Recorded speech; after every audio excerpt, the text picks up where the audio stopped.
Hey everybody, welcome into another week here at Jan.2, the Parker and the Man page. Mark Wilson with your webcam as we are counting it down, your official webcam countdown to Christmas 2009. We are now, I gotta look again. It's the 7th, it's Pearl Harbor Day in fact. 18 days away from Christmas 09. So there you go, there's your countdown. 18 days till the 25th. And of course, you're not ready, I'm not ready, we're all not ready. But Lions weren't ready either, and that's what this is about. It's the wrap-up of the Lions-Bengals game yesterday. What a snooze, a yawn, one of the most boring, nothing games. Both teams seemed disinterested. Fans in Cincinnati seemed disinterested. They booed their team early on. This is a team that's in first place in the AFC North, and the Lions ended up losing. They scored a meaningless touchdown at the end. Matt Stafford got hurt again. Dante Culpepper came in, led a very, as I said, meaningless TD drive towards the end. And 23-13 was the final score. Gamblers had a fit, of course, but that's their business. That's their problem. What can I tell you? Carson Palmer and Cedric Benson did what they had to do. Ocho Cinco put on a sombrero and a poncho after celebrating a touchdown. I'm sure he'll get fined for that by the NFL. I'm sure he doesn't care. And what did we learn? The Lions learned nothing. Their defense was okay early, I guess. You know, they made a couple of picks. They got a fumble. 3 turnovers from Cincinnati. It didn't matter. It's about the wins and losses. All these other numbers just meaningless. But having said that, I'm going to give you other numbers. Here's how it's shaken out. By the way, with the loss, that is 10 losses this year. That now means that every year in the Matt Millen era, since it started in 2001, I don't care if he's not here anymore. It doesn't matter. It goes on your record, fella. Buddy. It's been 10 losses or more, except for the a couple years ago, they went that mystifying 7-9, which is kind of misleading too when I wrote that.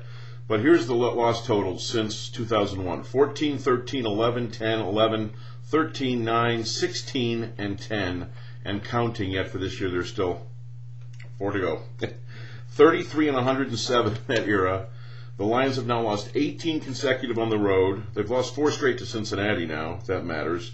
And the 3 teams they've beaten since mid-2007, Kansas City in 07, didn't win any games last year, and Washington and Cleveland this year, you know what their combined records are right now as we speak? 7-29. Do with it what you want. Those are the numbers. I know they just get so convoluted and so many of them. 52 is the biggest number. That's how many years the Lions have gone without a championship, and that will continue, of course. And Jim Schwartz in his first year, you know, he says he was proud of the effort against Cincinnati, not proud of the loss, but proud of the effort. You know, I guess in a sense he doesn't say what Rod Marinelli used to say was go pound the rock, go back and pound the rock, coach him up and all that. He doesn't coach him up, he just gets rid of them, and which is probably what he has to do.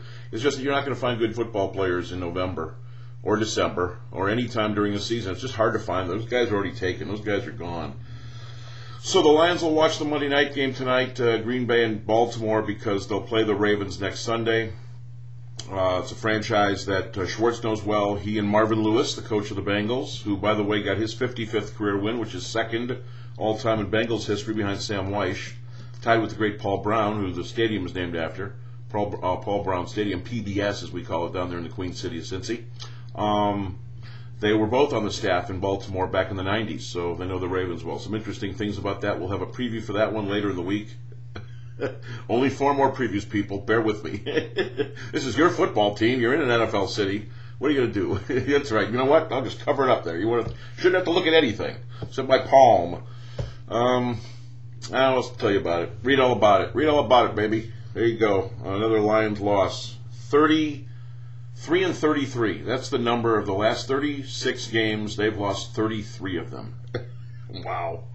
On the other side of the coin, I also wrote about this in Tweets and Feeds. Colts and Saints, both 12-0. The Indianapolis Colts tied the New England Patriots record for most consecutive regular season wins, 21. Imagine winning 21 in a row. You know the Lions haven't won 2 in a row since 06. They won 2 in a row. This team's won 21 in a row. And New Orleans was phenomenal yesterday, coming from behind. They looked bad, looked like they were going to lose a game to Washington, and they pulled it out in overtime, 33-30. Drew Brees, and I wrote this too, I'll just say it here in the webcam, now has 5 career 400-yard passing days. You know how many the Lions have in their history combined? In 75 years of football, and Brees has 2 more than that.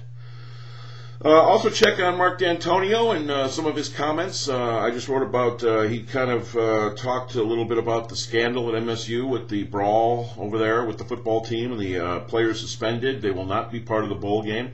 MSU playing Texas Tech at the Alamo Bowl, January 2nd, down in San Antonio, so you can call him Mark San Antonio instead of Mark Dantonio. I wasn't really thrilled. I don't think it was enough what he said about his participation in how this thing will play itself out. Maybe he can't say enough. At least he addressed it somewhat, so I give him credit for that. But he's got to do more than that because this is on his watch. And to lose these guys like Mark Dell and B.J. Cunningham and Chris L. Rucker, 3 starters, and others who've been kicked off or suspended for the bowl game, it's a black eye on Michigan State when, as I said, they had a great opportunity here with Michigan going that way. State was going this way, and now that's just kind of out the window. Texas and Bama, January 7th, the guy who used to coach Michigan State, who actually once employed Mark Dantonio at MSU, Nick Saban, going for his 2nd national title. And Alabama's first in 17 years, since 92. So Texas, Bama. And this week we'll talk about the Heisman Trophy, too. I got to figure out my ballot, I think. I think I'm wavering to the Flint native from Bama, whose daddy played at Michigan State, who Nick Saban knows well, too. We'll get to all that this week. I got an interesting piece coming up for you Wednesday. Football-oriented and Michigan-oriented, and a certain great coach-oriented, if you know who I'm talking about. Pistons beat the Wiz. Earl Boykins is back with Washington after not being in the NBA. The former Eastern Michigan, the little guy, 5'5", 133. I don't even know if he's that tall and that big. But Pistons still beat them, and John Kuester kind of messed with the lineup a little bit. Got some good play out of Chucky and Stuckey. Chucky Atkins, of course, back with the team. And Stuckey benefited. Rodney at 25 in the Pistons win over the Wiz. Now they play 4 of their next 6 in a row. They're 8-12. And baseball's winter meetings begin today, Monday, in Indianapolis. Why there? I have no idea. There's no baseball team in Indianapolis, no major league team. There is a AAA team, but that's where they're having it, down in Indy. And the Tigers could be making some deals. A couple of them. 3 guys definitely on the block. Miguel Cabrera, Curtis Granderson, Edwin Jackson. One of those 3 or a couple of those 3 could be moved before this week is over. So it should be interesting to watch how that plays out down in Indy. No idea why they're there. So check it all out. The Lions lost to the Bengals. I call it the bungle in the jungle. Colts and Saints both at 12-0. MSU, Texas Tech in the Alamo Bowl and the Mark Dantonio stuff with the scandal. Texas, Bama, January 7th for the national title. Pistons beat the Wizards, and baseball's winter meetings. It's all there for you. Parker and the Man page, your official countdown to Christmas. And yes, I have promised you we will read your emails later this week on yournews.com.